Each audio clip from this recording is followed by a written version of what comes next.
Paano natin i-cash out yung pira na nasa blockchain wallet natin sa ECF blockchain wallet, no? So ito yung income natin sa FSP coins, no? So $115.55 yung kinita natin. So time check natin anong oras ngayon is 7:48 ng umaga, Wednesday, January 3, 2024. Yan. So first cash out naman natin ngayon this year, no? 2024. Grabe. Sasabay kayo dito guys kasi napakaganda itong FSP coins kasi napa-private selling pa sila. Napakaganda, kumita tayo dito araw-araw, okay? Instant withdrawal anytime, no human intervention, mabilis mag-cash out, no approval admin, automatic na pasok agad sa wallet blockchain mo. Tapos pwede mo na ito ibenta sa Binance, okay? So napakadali lang at napakabilis, pasok na agad sa GCash mo. So ito yung USDT, no, na ibenta natin. Kung hindi ka marunong magbenta sa Binance, no, pwede mong i-PM mo sa akin. So mag peer to peer lang tayo, i-send mo lang sa akin yung USDT mo, tapos ako na magbenta sa Binance, tapos ipasok na agad sa GCash mo. Ibibigay mo lang yung GCash mo, pasok na agad sa GCash mo. So i-redeem mo natin dito, kung may Binance ka, pwede mo itong gawin, okay? So ito po, punta tayo sa Binance kasi ibenta natin itong $115.55, okay? Kasi gagamitin natin pang gasto sa bahay dahil po na ubos natin yung pira sa New Year, no? Gastos doon sa Thanksgiving, sa ano natin mga inagastos natin, no, sa December, okay? So i-click lang natin dito USDT, tapos i-click na natin dito BNB Smart Chain kasi yung network niya. I-copy lang itong wallet address, copy lang. Tapos punta ka na doon sa ECF wallet mo or blockchain wallet mo, ito po.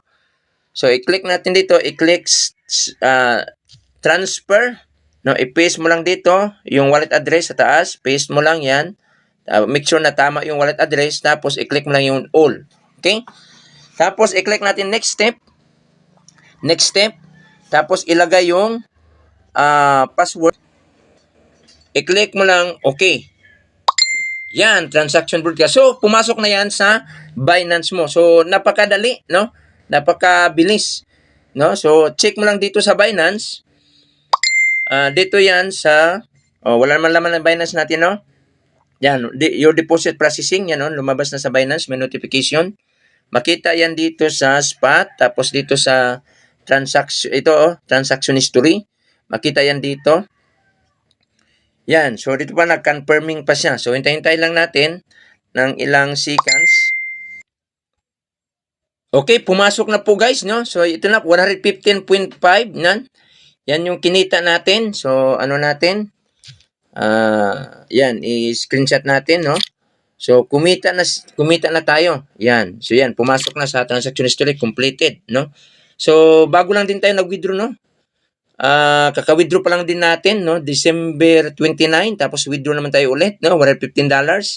So, ilang days lang? 4 days, no? So, yan, kumita naman din tayo, okay?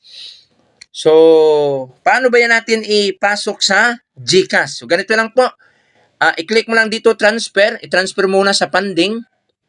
I-max mo, tapos confirm lang. Yan, confirm. Yan, confirm mo lang. Tapos, pag nasa funding na, doon na tayo magbinta, no? So, yan, i-click lang natin dito, P2P. P2P, tapos, di ba mayroon tayong buy and sell dito? I-click lang natin dito, sell, kasi ibinta natin. Try natin gamitin yung Express kung meron ba. Express, tapos sell.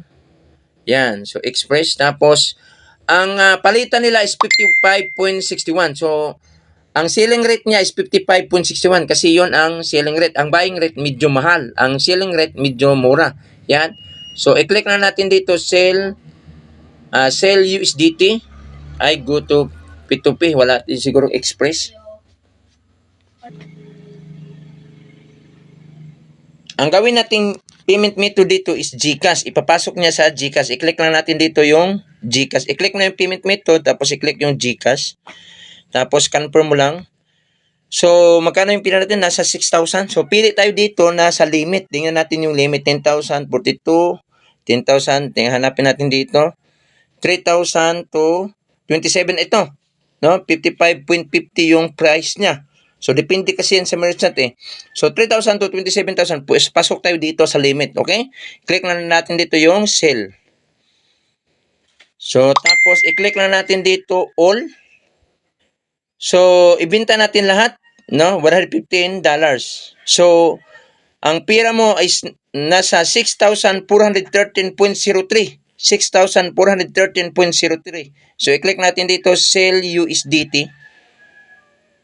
Select payment method. I-click lang natin select payment method.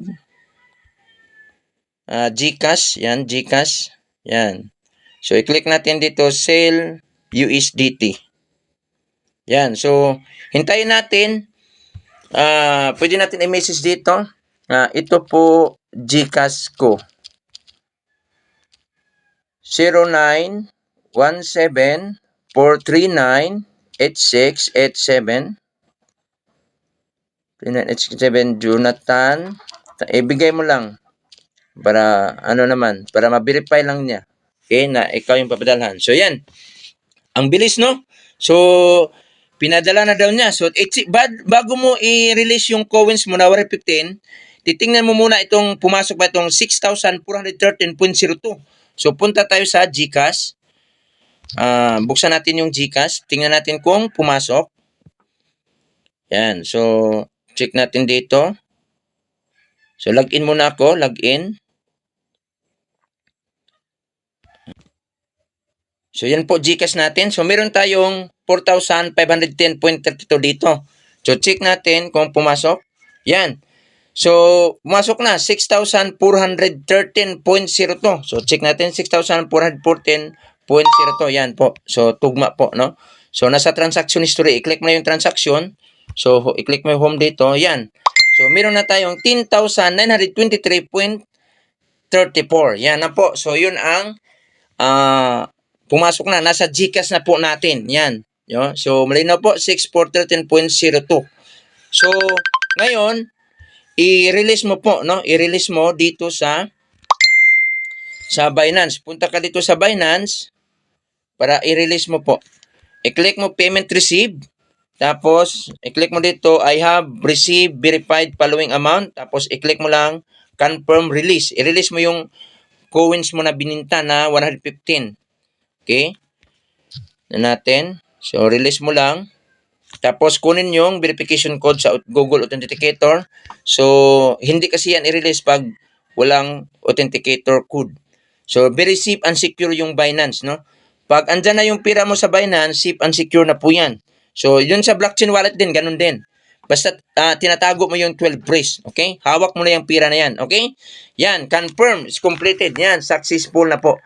So, ganun po kabilis, ganun ka tindi, no? Ando na po sa GCash mo.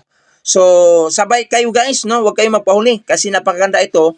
Pasok ng 2024, no? Na kikita tayo dito ng malaki sa crypto ng FSP Coins blockchain po. May sarili silang blockchain. Kaya po, napaka-legit po ito. 100% legit po. Okay? Thank you for watching. Bye-bye po and God bless.